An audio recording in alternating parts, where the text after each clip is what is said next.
International Media TV.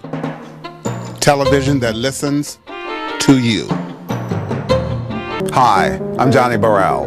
Welcome to the program.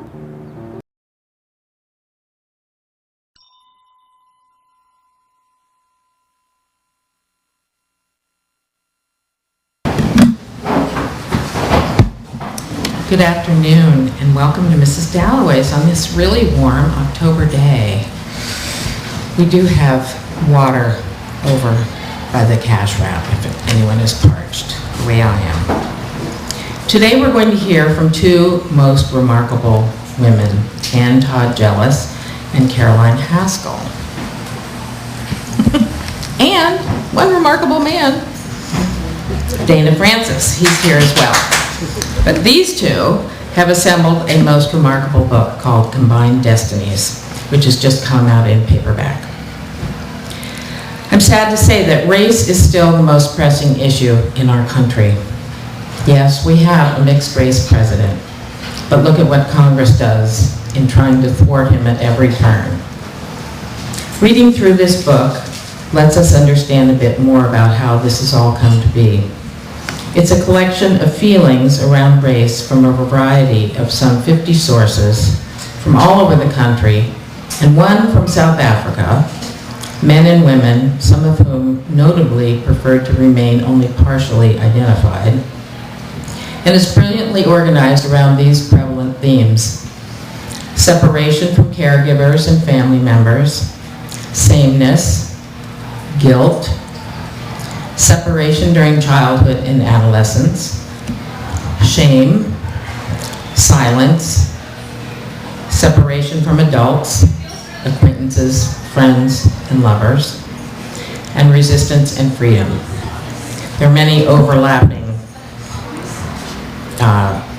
people overlap in different chapters because it's very hard to separate some of these things out, as you know. But every one of these stories illustrates what Martin Luther King said in his letter from Birmingham jail, and which inspired the title of this book. Injustice anywhere is a threat to justice everywhere. We are caught in an inescapable network of mutuality, tied in a single garment of destiny. Whatever affects one directly affects all indirectly. Here's just one of the many accolades Combined Destinies has garnered. A groundbreaking collection. Everyone in society is hurt by racism, not just those who are its targets. What better way to teach this profound truth than to allow white people to share their epiphanies? That's Henry Louis Gates, Jr. Todd Jealous is a former marriage and family therapist and civil rights worker. Caroline Haskell is a clinical psychologist and founding director of health and wellness services at Cal State Monterey, and campus affiliate director for the National Coalition Building Institute in Washington, D.C. So, as the editors suggest, read these stories or hear these stories and weep and cheer, for the journey continues. This book is a big step in the right direction toward understanding and compassion, and we're grateful to Anne and Caroline for having had the vision and courage to put it together. And welcome to everyone. So glad to be here in Berkeley and really appreciative of all the support we're getting. We're going to do some reading.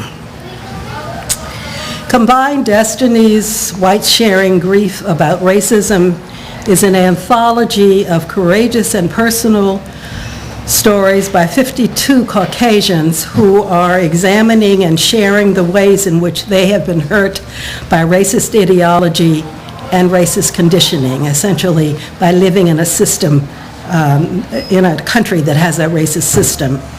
It was inspired by deep racial grief I witnessed in my husband Fred, who is Caucasian, by the grief work done with some of the white clients in my private therapy practice, by the silence of some of my well-meaning Caucasian friends, by being alerted to the existence of long-held white shame and white guilt related to racist behavior, by an experience at a high school reunion, by pain over the continuance of hateful acts of racism based on fear and greed, by my inability to find a book like this one anywhere in this country. And I really looked, as I was saying to Marian earlier, and to Dana, I think. I really wish somebody else had done it, but I couldn't find it.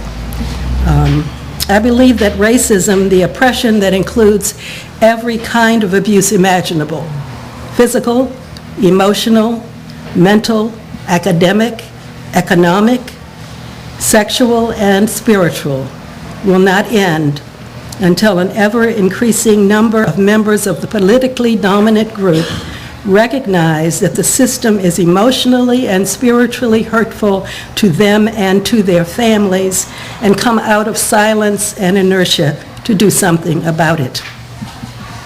I believe that we owe it to our children, and I think of all children as our children, to do whatever we can to improve the safety of this world during the brief time that we are here. Facilitating the release of the voices of the storytellers in this book was something that I could do. After 3 months of the active part of this writing journey, I realized that I could not do it alone and should not do it alone, and I asked Caroline Haskell to join me. It was a wise decision.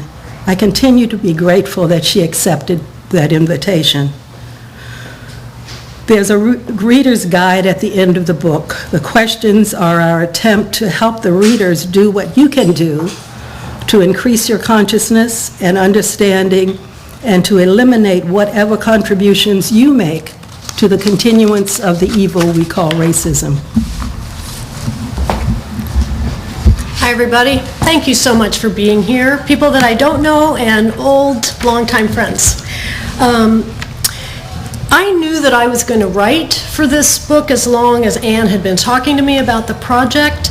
I had no idea that I was going to get invited into what has been an amazing journey, an intimate journey between the two of us, and then with everybody that we have the opportunity to really talk with. And I will tell you, as a white person who has spent probably the past 20 years really working intensely in anti-oppression work, this book has helped me unlearn more of my racist conditioning, and I think be a lot more present for white people. And white people need each other to do this work, so I feel like I'm grateful for my own process, and I invite you to be with it in the next couple of minutes as we read. Yeah. The writers are diverse in every way except for the sharing of white skin privilege, as Marian indicated when she spoke. They write of shame, guilt, and separation from people of color because of bigotry. They write of their silence. They write of the ways they have fought for racial equity with courage and conviction. Some of the contributors never before wrote anything, and some rarely thought about the impact of racism. Some are published writers and or civil rights activists. However, none of them, even Bob Zellner, the grandson of a Ku Klux Klan elder and the son of a minister whose crisis of conscience caused a mental breakdown, have ever thought about how racism has affected their own lives. I'll introduce it, okay?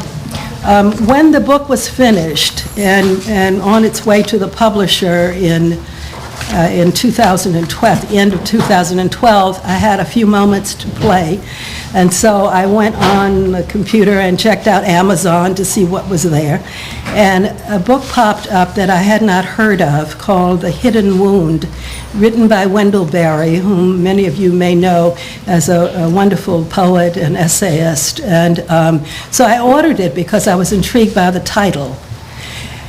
And one night I opened it after it came, and I called my husband and said, "You must listen to this." And he stood in the doorway of our bedroom listening while I read. And then he said, "Anne, you must use that in your presentations because that will make it clear to white people," of which he is one, why your book was essential. And so Caroline's going to read what I read to Fred. Okay. It occurs to me that for a man whose life from the beginning has been conditioned by the lives of black people, I have had surprisingly little to say about them in my other writings. Perhaps this is justifiable. There is certainly no requirement that a writer deal with any particular subject, and yet it has been an avoidance. When I have written about them before, I have felt that I was doing little more than putting down a mark, leaving an opening that I would later have to go back and fill. For whatever reasons, good or bad, I have been unwilling until now to open in myself what I have known all along to be a wound, a historical wound, prepared centuries ago to come alive in me at my birth like a hereditary disease, and to be augmented and deepened by my life. If I had thought it was only black people who have suffered from the years of slavery and racism, then I could have dealt fully with the matter long ago. I could have filled myself with pity for them, and would no doubt have enjoyed it a great deal and thought highly of myself. But I am sure it is not so simple as that. If white people have suffered less obviously from racism than black people, they have nevertheless suffered greatly. The cost has been greater, perhaps, than we can yet know. If the white man has inflicted the wound of racism upon black men, the cost has been that he would receive the mirror image of that wound into himself. As the master, or as a member of the dominant race, he has felt little compulsion to acknowledge it or speak of it. The more painful it has grown, the more deeply he has hidden it within himself. But the wound is there, and it is a profound disorder, as great a damage in his mind as it is in his society. This wound is in me, as complex and deep in my flesh as blood and nerves. I have borne it all my life, with varying degrees of consciousness, but always carefully, always with the most delicate consideration for the pain I would feel if I were somehow forced to acknowledge it. But now I am increasingly aware of the opposite compulsion. I want to know as fully and exactly as I can what the wound is and how much I am suffering from it. And I want to be cured. I want to be free of the wound myself, and I do not want to pass it on to my children. Perhaps this is only wishful thinking. Perhaps such a thing is not to be done by one man or in one generation. Surely a man would have to be almost dangerously proud to think himself capable of it. And so maybe I am really saying only that I feel an obligation to make the attempt, and that I know if I fail to make at least the attempt, I forfeit any right to hope that the world will become better than it is now.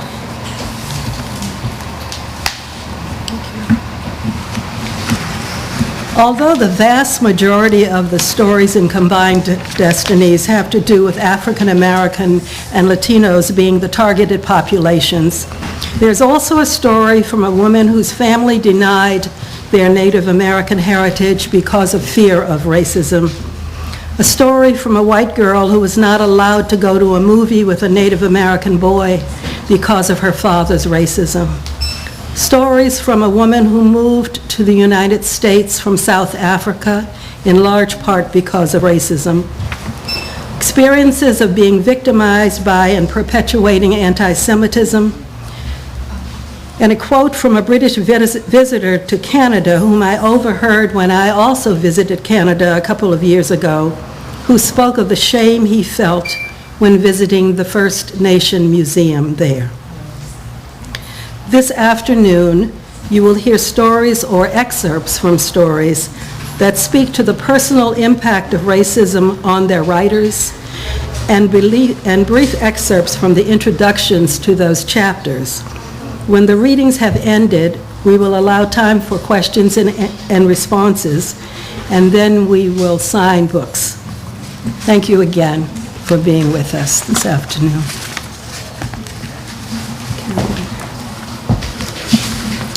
So as Marian had said, Chapter 1 is separation from caregivers and family members, And chapter 2 is sameness. So most of these stories really have to do with what happens to us as white people when we grow up in neighborhoods where everybody, at least from the outside, looks like us. Life in a homogeneous community where honest conversations about racial oppression do not occur keeps white Americans ignorant of the social realities of people of color. When that is the case, coming into social consciousness is often painful. The following excerpt from You Gotta Be Ready for Some Serious Truth to Be Spoken, Deb Busman's powerful essay about her experience of teaching an ethnically diverse group of college students that was first published in Fire and Ink, illustrates just how painful such an awakening can be. This is Deb's story. To teach creative writing and social action means you gotta be ready for the young blonde girl from a private high school in Sacramento's suburbs who rolls her Maybelline eyes the first day of class and says, "Is this going to be one of those courses where they try and ram that multicultural crap down your throat?" The same girl who weeks later sits weeping in class, heart and mind open, listening to shared stories of INS, Immigration and Naturalization Services, thugs, and deported grandfathers, and pesticide-poisoned baby brothers wheezing from asthma. Stories about cousins orphaned by police bombs dropped on fellow family move members. 7- and 9-year-old brother and sister taken from their home, sitting in the Philadelphia police station, surrounded by cops watching the bombing live and in color on TV news, laughing, telling the children, "See those flames? See those tanks? That's your daddy inside there. That's your daddy. We finally got right where he belongs." And the young, blonde, private high school student who truly believed that California always belonged to the United States, and that racism ended with the abolition of slavery, or at the very least after Martin Luther King's "I Have a Dream" speech, turns her face to the class, Maybelline running down her cheeks, and says, "I'm so sorry. I didn't know. They never taught me about any of this. I'm so sorry, I just never knew." And her workshop buddy, Aisha, the self-described Pan-Africanist revolutionary, takes the girl in her arms, rocks her softly. And Carlos, sitting in the back, can't help but shake his head, muttering, "Damn, and they got the nerve to tell me my people are underprepared for college."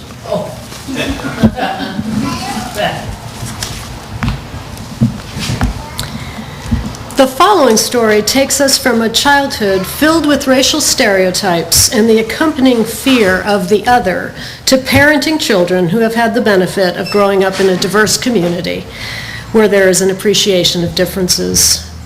Where the story gets really painful is in the reality of a world where institutionalized racism is still very much alive, in spite of some of the progress we've made in developing more diverse neighborhoods. For Dana, and we have the privilege of having Dana with us today to read with us, thank you so much for being here, a white male who grew up in an isolated white community, conditioned to be afraid of Black and Latino youth, the internal drama of fear, anger, confusion, and sadness is yet to be resolved. This is how racism has impacted his life. Good afternoon. I was a white boy in a small conservative town in rural Massachusetts, and I loved black music. It moved my feet and my soul. And yet, although I was almost 14 years old, I had never seen a black person except on television. Reflecting on the impact that racism had on my childhood, I'm left with memories of a huge vacuum. My memories have only to do with racial stereotypes and imagined fear. However, during my parenting years, I've watched young children play at the playground, and I have seen little of that fear expressed. Little kids have curiosity, perhaps, but not fear. They don't really seem to see color differences as meaningful. They have not yet been polluted with fear or racist ideas, attitudes, and opinions. They just want to play with each other and have fun. On most work days now, I drive to a neighborhood in Oakland that's near a BART subway station. I park my car a few blocks away from the station, and in the dark of evening after work, I make the 15-minute walk back to my car. Sometimes if a group of young African American or Latino men are walking towards me, I think that maybe I ought to cross the street. I have a visceral reaction of fear as they approach. Are they going to harass me? Am I a target? First blood for a gang member? Do I just have an active imagination? I'm pissed and afraid, and I bitterly resent having to fear for my safety. Around and around the fear, the violence, and the reprisals go. We have all endured centuries of hating and mistrusting each other. We have all felt afraid and in danger. When I finally arrive safely at my car, I let down my guard. Sitting quietly for a moment, my mind circles around once again to the hundreds of years that black people have felt constantly afraid while living in this country and walking on these same streets. I'm aware all over again of how the lack of day-to-day exposure to people of color in my own childhood continues to mess with my head and my heart in my 50s. I'm also painfully aware of how it makes me feel angry, emotionally conflicted, and confused. Thank you, Dana.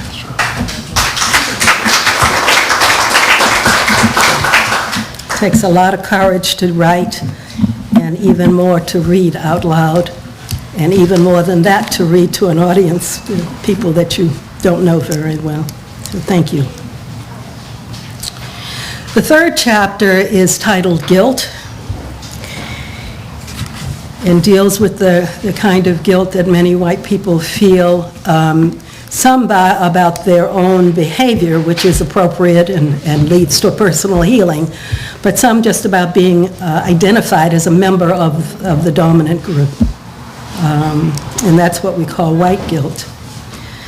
Bob's story offers deep insight into the roots and consequence of virulent racism. Motivated to understand the racist culture he was born into and to rid himself of shame and guilt created by growing up in that culture, Bob has become an icon of the civil rights movement. And at age 76, he continues to speak out against racial injustice. The Wrong Side of Murder Creek, a compelling memoir of his life and his experiences as the secretary of the Southern Nonviolent Coordinating Committee, generally called SNCC, will soon be a film. I think the rights have already been gotten by Spike Lee to do that film. Bob has come close to physical death many times because of his active commitment to ending racial inequality. Yet in our first conversation, when he spoke of the racist ideology he grew up with and the impact of racism on white people, he called it, quote, the murder of the soul. Caroline will read an excerpt from Bob's story.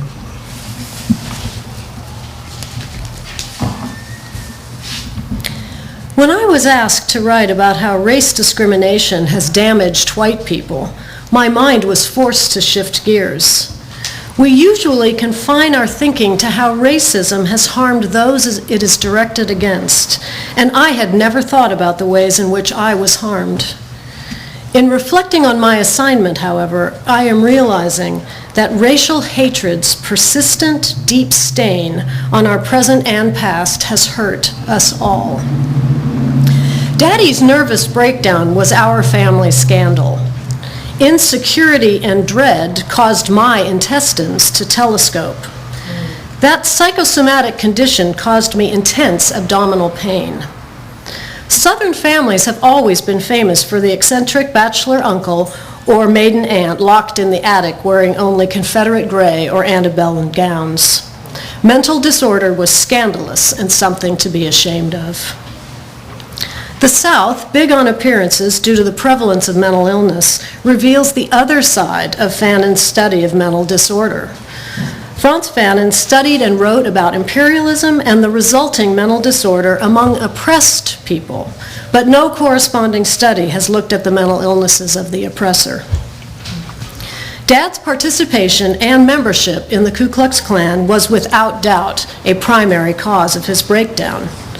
You cannot be a minister of the gospel and practice racial hatred without paying a significant psychological price. Although the Klan connection was never mentioned, Dad's dilemma, like the American one, was preaching one thing about race while doing another. When my father broke with his father and left the Klan, his brothers never spoke to him again in life. Quitting the Klan, he was not content to be an average Southerner and hew to the middle of the road on race and its hurtful consequences.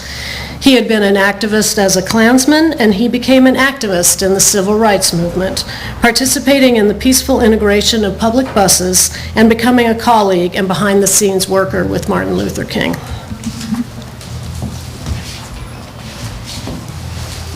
The fourth chapter of the book is titled Separation During Childhood and Adolescence.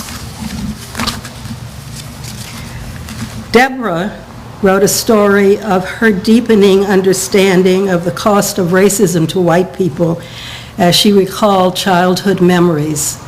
Caroline's going to share some of Deborah's memories.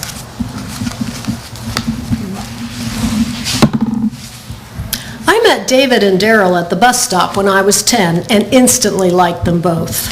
After school, we played Kill the Man with the Ball and wrestled almost daily in our front yards. We were like three puppies. David was grounded quite often, so Darrell and I tended to mostly play together. When we weren't wrestling, we played Rock'em Sock'em Robots in my garage. One day, less than a year after I'd first become friends with David and Darrell, Darrell and I were outside in my front yard wrestling on the grass when my mom came home from work. Later that night, after Darrell had gone home, my mom and dad invited me to sit down with them at the kitchen table, the place where we tended to have serious talks. They asked me not to wrestle with Darrell anymore, and I didn't question or challenge their request. After that evening at the kitchen table, David and Darrell and I stopped playing together. An enduring history of stereotypes of African American men as dangerous, rapacious, and predators of white women still haunts the psyches of white people today, including my own. I believe that this would also penetrate the psyches of my parents, who were born in the mid to late 1940s and who were raising a daughter through the late 60s and 70s. I also wondered about the protection and safety of David and Darrell. What protection existed for them from the irrationality, fear, dehumanization, and violence of stereotypes born from white supremacy? I reflected on how white racism was used to reinforce sexism in relationships between white men and women. Subjugation of white women has been reinforced through creating and perpetuating fear of African American men. I am concerned that we white people who resonate with the idea of racial diversity and justice tell stories of witnessing racial prejudice to reinforce the notion of ourselves as good white people, seeing ourselves as opposed to the few bad white people. And we distance ourselves emotionally, intellectually, and spiritually from learning how we have internalized racism and of its costs to our humanity.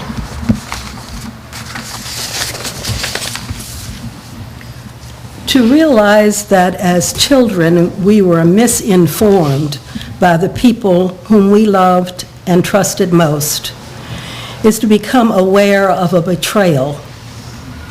Uncovering such experiences and our buried emotions, allowing unacknowledged grief about racism to surface, feeling shame, guilt, and the accompanying despair is part of the process of recovery for white people. Deborah ended her powerful essay, which actually was quite long. Caroline only had time for an excerpt from that, by disclosing her continuing struggle. There are layers and layers of intellectual, emotional, and spiritual work involved with wrestling with race and racism. I have worked through grief and anger that sometimes overwhelmed me. As I moved through despair, I then discovered another layer that contained shame about being white and participating in a system that has caused such profound suffering. When I slowed enough to feel the bodily discomfort of shame, I was able to transform it into forgiveness and compassion for myself. In moving through the pain that I had buried about racism, my anger, my shame, my grief, I have discovered a deep, warm, powerful place in me, my humanity. It is within my own humanity that I find renewal and strength to continue to address racism in the different realms of my life. You all still with us? Chapter 5 focuses on shame. Paula's decision to marry an African-American man has allowed her opportunities to examine racism on a very personal level. Her insistence on being her own person, her love for her husband, and her commitment to her marriage resonate throughout her story. Still, there is sadness, anger, and an accompanying powerlessness and shame. Caroline will read part of Paula's story.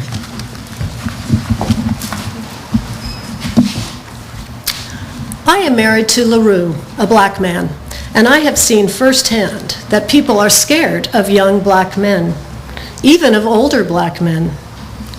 LaRue laughs at the looks people give him when he opens the door, and they're looking for my neighbor, who is a dog groomer. He says the fear in some people's eyes is funny.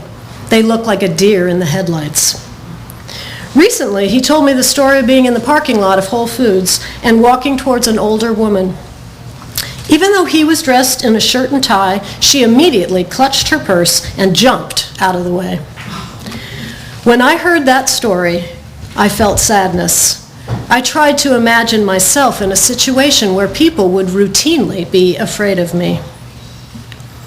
I realize that many whites don't see black men as human beings like themselves. They see a bunch of stereotypes and project them.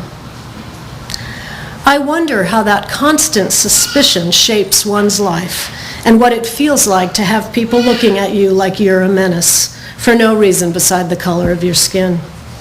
My best guess is that I'd feel hurt, angry, boxed in, like a victim, like no one was going to give me a chance. It would probably make me cautious because when people are scared of you, you do not know what they will do. At times, I might feel powerful. I see that LaRue has a lot tougher time in life than I do. Everything is harder. I think people here don't trust him easily, and that affects his business. People always trust me. I've had a lot of opportunities because of how I look that I don't believe I would have gotten if I had had black skin. I know I'm privileged. When LaRue and I were first together, I did not want to give up my privileges by marrying him. I knew that our relationship wasn't strong enough to deal with the multiple losses that I would experience. I was my father's favorite, and he told me he would disown me. I didn't like the way people looked at me when we were out in public in conservative areas of the country. I still don't. We just don't have to deal with it very often anymore. It shames me that we judge people by their skin color.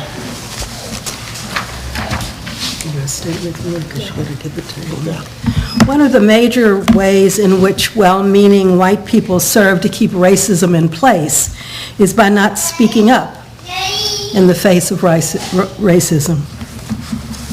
This chapter focuses on silence. A few years ago, I had a painful experience with a group of white friends who were silent while they listened to one woman tell a graphic story about her husband's overt racism, never asking me, and I was the only person of color in the group, how listening to the story affected me as an African American woman. His racism was directed toward African Americans. I decided to speak to them about their silence and to also work harder at figuring out unconscious racism. Having had many experiences facilitating diversity workshops with Sue, a white activist friend who was not part of that experience, I asked for her input. Caroline will read an excerpt from Sue's response. You asked me to write down some of my thoughts about racism, mine in particular. What I'm figuring out is that there's no way for me not to make mistakes. As a white person, my racist conditioning is so thorough that it seeps out of my pores. I have a lot of good information, and I've learned to do or say or not do or say certain things that are racist and hurtful. But I don't know what I don't know, and no amount of being careful, which is my specialty, will completely prevent me from sometimes acting out my racism on people of color. So the skills of oops and tell me more about how I've been racist toward you are obviously of primary importance for me to hone. Of course, the other antidote for what I don't know is to continue to make sure I'm getting the thinking of people of color who can see things I can't yet see. My chronic pattern of being a good girl makes that hard for me. The two keys to being a good girl are: one, to behave reasonably well, be vigilant, considerate, kind, thoughtful, bright, and pretty. And two, most important, not get caught when you don't achieve number one. The other key piece for me is looking at how working and middle-class oppression has shaped my racism. The message that got engraved was that every person is supposed to achieve financial and material success and comfort. If you don't make it, it's because something is wrong with you. And if that's the case, it is deeply shameful and should be hidden at all costs. Since my family struggled with making it and then hiding the struggle, that one is in there pretty deep. So far, from the work I've done with white people on healing from our racist conditioning, I believe my patterns are representative of a lot of white people with similar backgrounds to mine. We do so desperately want to be seen as good people, to believe we are good people. I am frequently reminded of how much my sisters and brothers of color are rooting for us white people, how many times a day a person of color must make the decision to forgive and be generous to a white person. I'm also reminded of how firmly my own liberation is entwined with the liberation of people of color. As long as racism holds people of color down, we white people occupy a position of unearned privilege. It skews our view of reality and makes us call into question, consciously or unconsciously, our true worth. It divides us from one another and makes us distrustful of each other and ourselves. It pollutes our thinking about and our relationships with the majority of people in the world with either fear and confusion, or it has us invest them with superhuman purity and strength. I also know that people of color know much more about us than we know about ourselves. Thanks for asking.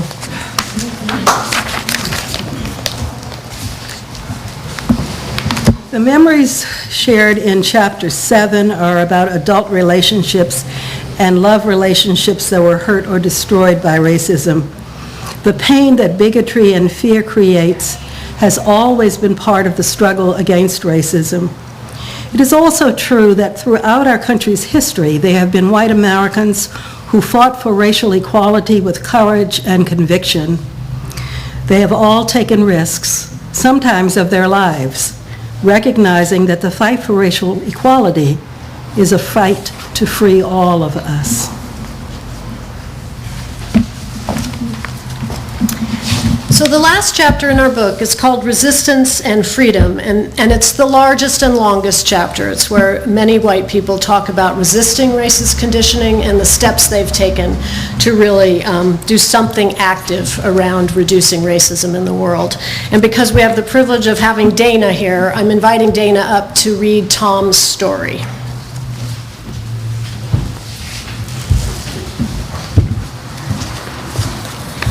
I've never met Tom, but this was a great story. It was hot. I walked out of the lobby of the Holiday Inn in Bogalusa, Louisiana, and stepped onto the tarmac. I could feel the heat through the soles of my Adidas. The South was new to me. I grew up and was educated in Maine. South was Boston.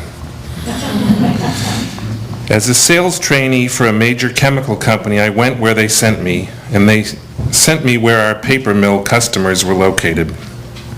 I had on white shorts, a t-shirt, and a new pair of running shoes. I like to run. I ran smoothly, working up a good sweat and looking for a turn to escape the exhaust of passing cars. As I ran deeper into the neighborhood, the houses showed increasing signs of neglect and disrepair. I began to notice that the road had curved. Rather than heading due south, it veered off and showed no sign of side roads that would lead me west as I had planned. I began to wonder if I should turn around and retrace my path when I heard the sound of someone running behind me, several someones. I turned to see a group of black children coming up behind me. There were 6 of them, and they looked to be between 8 and 14 years old. "You a ball player, mister?" the oldest-looking boy asked. "No," I answered, "I'm a salesman." "You look like a ball player," he said. "Why are you running?" "I like it," I told him. "Can we run with you, mister?" he asked. "Sure," I replied. I was glad to have the local company and asked him how I could get back to the main road. He told me there was a road up ahead and he would show it to me. We ran for a few minutes, and the younger boys, tired, or seeing that I wasn't a ball player and no one of any importance, soon began dropping off, leaving me alone with my guide. Good to his word, he hung with me until he pointed out the road I was to take, then slowed and turned back toward his neighborhood. I thanked him. He waved. I picked up the pace, following his direction, and soon finishing my run in front of the Holiday Inn.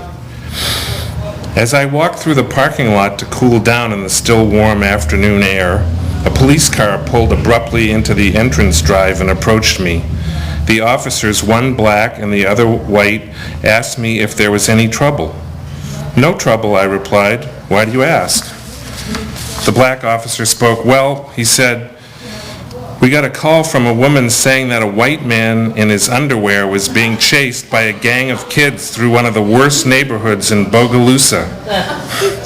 I laughed and explained how the kids had joined me and been helpful. He didn't laugh.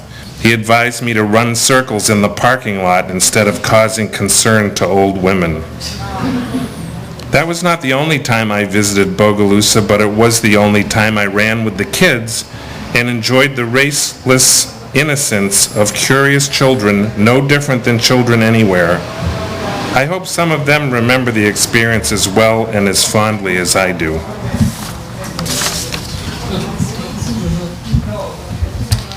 Among the stories in this, our last chapter, are interviews with Yolanda Gabriel, who at age 6 was part of an effort to desegregate schools in New Orleans, and Bettina Aptaker, whom many of you know from her work with Cal Berkeley's free speech movement and/or her teaching and published books. We will share a brief excerpt from my interview with Bettina. Caroline will read for Bettina. Bettina, you have spent most of your life actively fighting for racial justice. It is very hard work and often thankless. How has the struggle served you?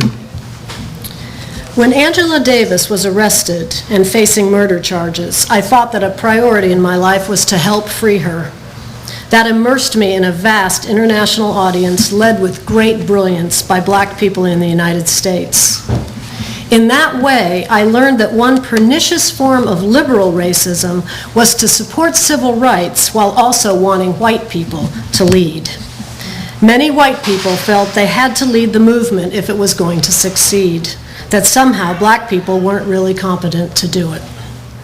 However unintentional, it is a way of enforcing the idea of white superiority. In my experiences working for Angela's freedom and in support of black liberation, I received many personal gifts of great benefit to me about compassion, perseverance, and intellectual understanding.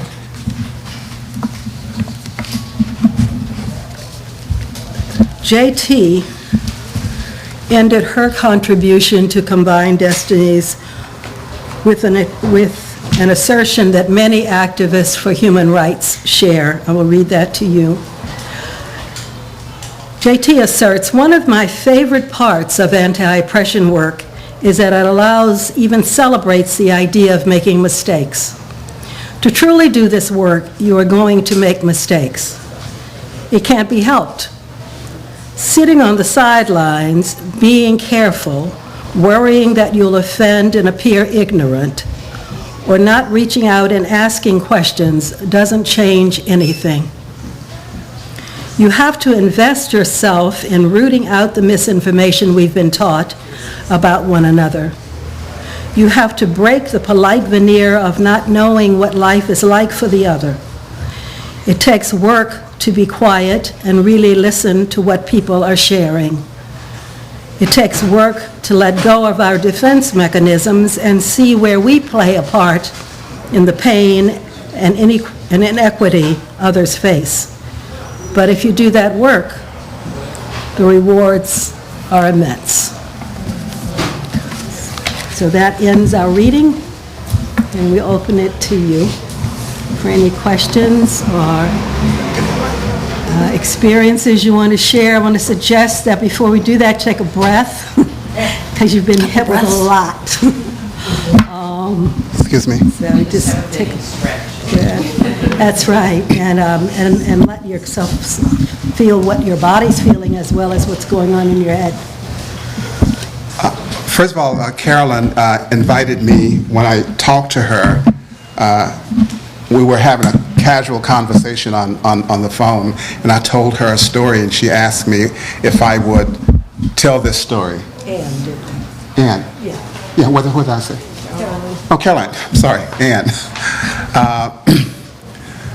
I was invited to, there's a public high school of affluent families, invited me to Diversity Day. Every year they have it, Diversity Day. A Korean woman I've been teaching martial arts all of my life, and her daughter was going to college, and she wanted her to be prepared for assault. So I gave her some lessons. She had been a teacher at the school for years, and she said, "Johnny, they have Diversity Day, and we'd love to have you come speak." So I did. I went and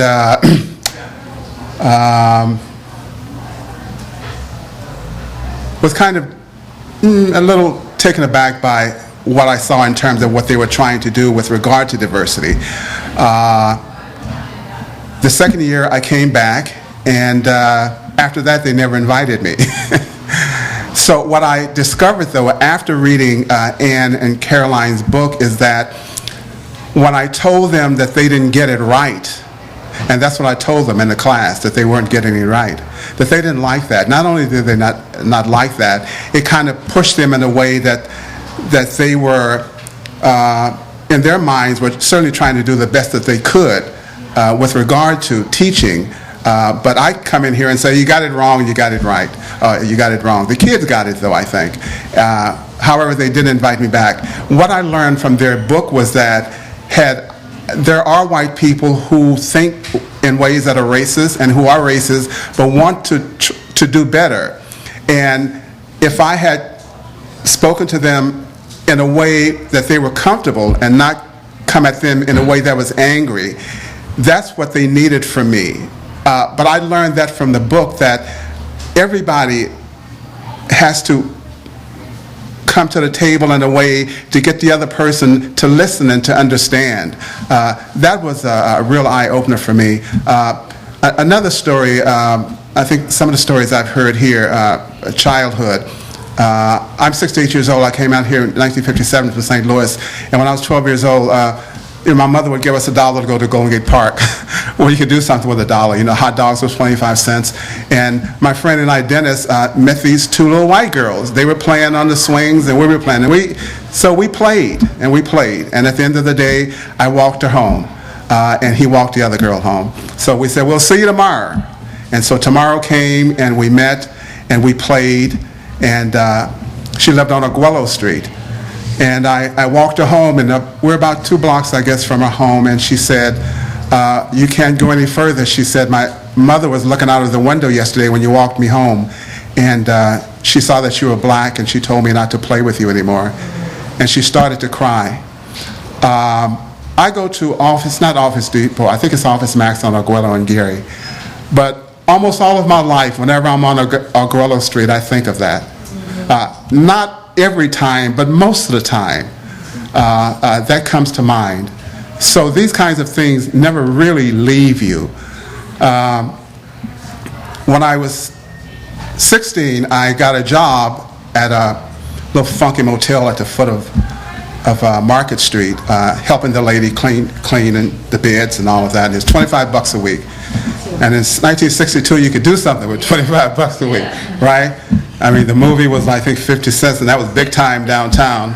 The other was 25 cents, and so on. So I'd been there, I think, maybe a week. It's been so long, but I know that it was the year that Marilyn Monroe died, because I remember walking out of the hotel and seeing the newsstand. But I came to work, and I heard them, I was going up the stairs, and I heard them arguing. And I heard the lady say, I'm not going to work with a nigger. And the man said, he said, oh, honey, he said, he's a good boy, and he works hard. And so I tipped down the stairs, and then I walked back up the stairs making noise so they could hear me. But at the end of the day, he gave me my $25.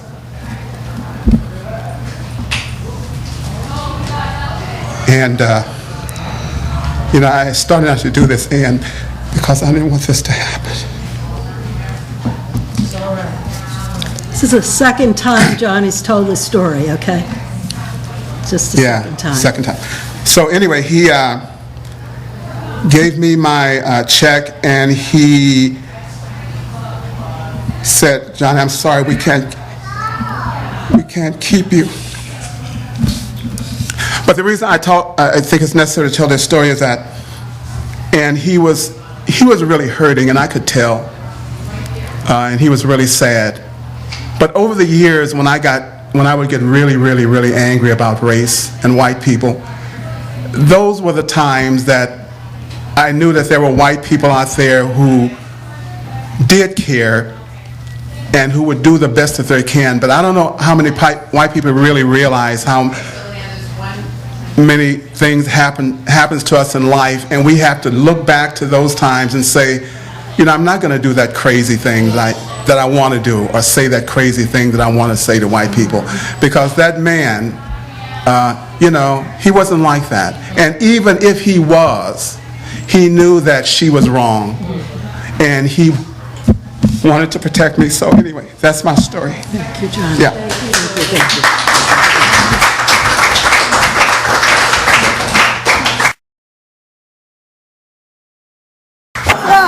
I want to appreciate the microphone is now on.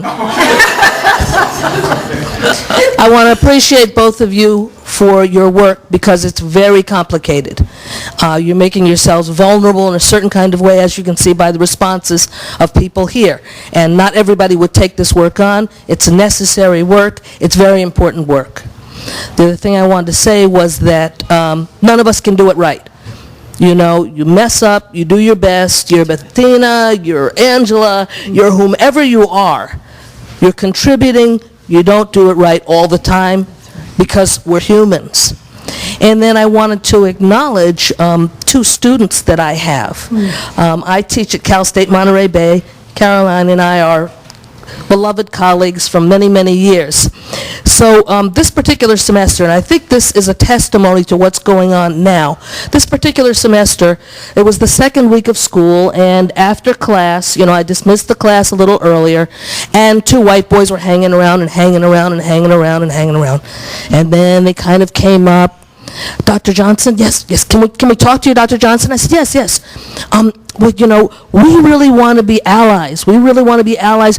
We're white men, and we know that, and we want to be allies. And I said, well, that's good, and, you know, what should we do? I said, well, we'll talk about it in class. It's a class about social justice. Every single week, Actually, every single class, they hang out afterwards. Last week, the question was, Dr. Johnson, now, I don't know whether to use the word black or African American, and I want to do it right. So after every class, they hang around because they want to know. These guys have got to be 19, 20. They want to know. They're really, and I can tell they're genuine, otherwise I wouldn't be spending the time. I even end the class a little earlier to talk to them, because they're going to talk to 2 more people, 5 more people, 7 more people from the heart, because it's white people talking to white people that are going to make the difference. And I feel as though I'm contributing to 2 young men who are going to go out in the world and make a difference, and that's what it's going to take. Little steps, big steps, one by one. Thank you. Thanks, Stephanie. Thank you, yes. Did you have? Anybody else? Anybody else? Any good? I just want to add that the conversation cannot start too young, because I teach 2nd grade and the kids are already calling each other these names. It's pretty unbelievable. These kids are 7, and, well, I don't have any non-Hispanic white kids. I don't have white kids. They're all African American or Hispanic. And the things they call each other are unbelievable, because they know there's power in those words, and when they get mad, they want to hurt somebody. I mean, I heard a new one last week I'd never heard. My Samoan student got called Chinese bitch face. And they pull out the N-word. It's like, they know it's powerful. You can't start the conversation too young. There's actually a story in Combined Destinies that a young woman wrote about being 7 and calling an older child, a 5th grader, who was well-dressed and starched, she said, and well-coiffed and bigger and stronger and taller and older and all of that, and who called a teacher to scold the 7-year-old who was skipping on the playground, where apparently it was against the rules to skip on the playground. And the younger child was not, she described herself as grubby, and she was really upset that this older child had called this teacher. So she didn't know what to do, but she found the right word, because the older child was black and she was white, and so she said nigger. And the older child dissolved in tears. And as a consequence of that, of the older child dissolving in tears and not coming back at her in rage, it opened empathy for this older child. While she wandered away, of course, the teacher was by then comforting the older child, totally forgotten about the little one. And she still carries the guilt. She cried on the phone to me 3 times before she could write her story. Okay, that's how deep it can go. And how much harm there is. And if it wasn't for racism, that would not be happening. Now, if it were not for racism, people of color would not internalize racism. And if it were not for being in a position of less power and being in a country where power is the thing, right, you get it any way you can, people of color would not assert power over other people of color. I mean, okay. Well, it's the African American boys in my class who were calling the other, I'm sorry.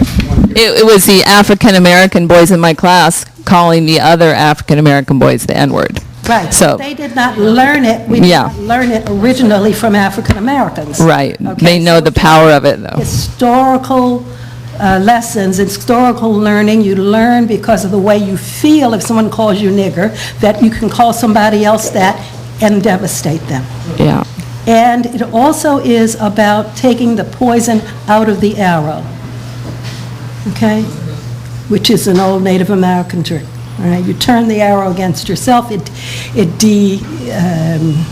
disempowers the arrow.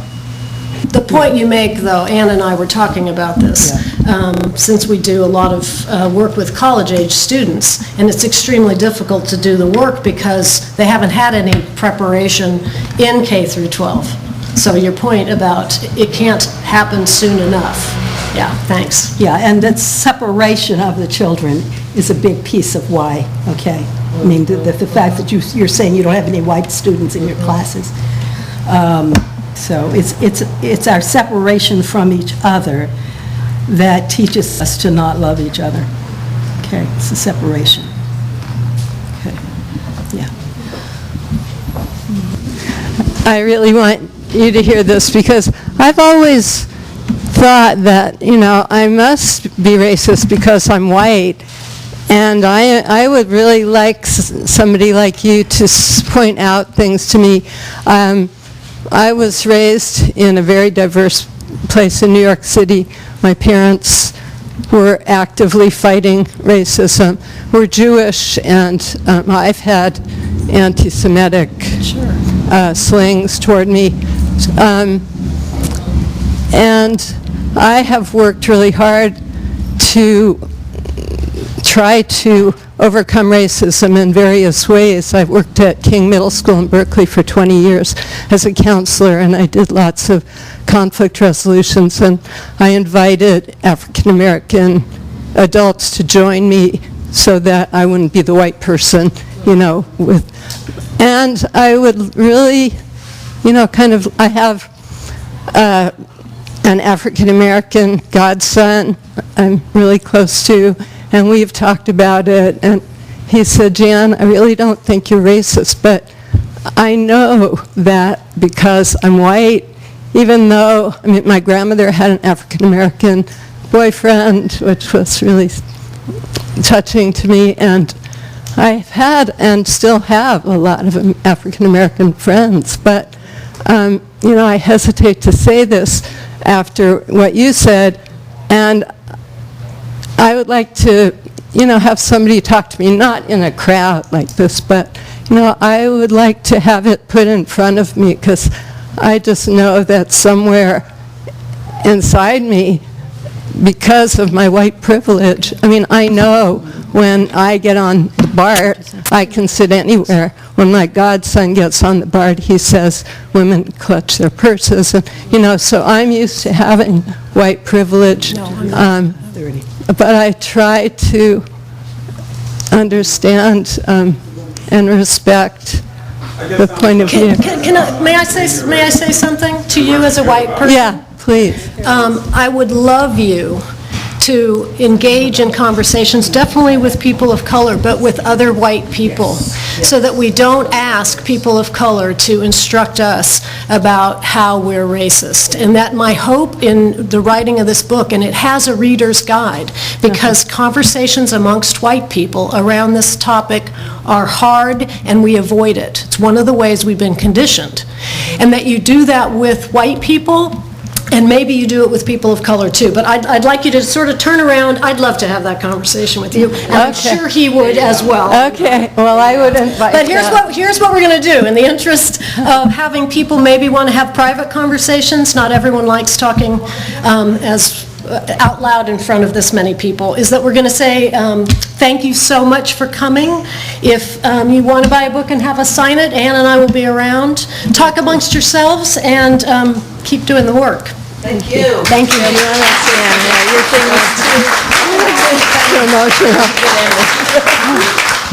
I was particularly interested in the comments about white liberal racism, and what I particularly will take away from this was the comment from Caroline to talk to other white people about that quality of sort of embedded racism that may exist within us, and I like that, and I'm going to work on that. Well, it was pretty clear from the comments of the crowd that there's still a lot of hostility about race, and people were animated, people were upset, people spoke in terms that made other people not want to speak at all, and for that reason we need to keep talking. Well, having mixed race parents and not looking like I'm from Africa,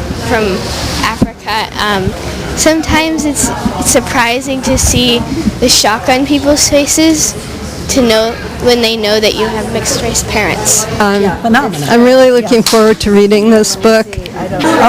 Johnnie, I just wanted to ask you if anyone had ever said they were sorry, either the mother or the guy who let you go that day. And if not, or even if they did, I'm sorry. Just so you know that. People are.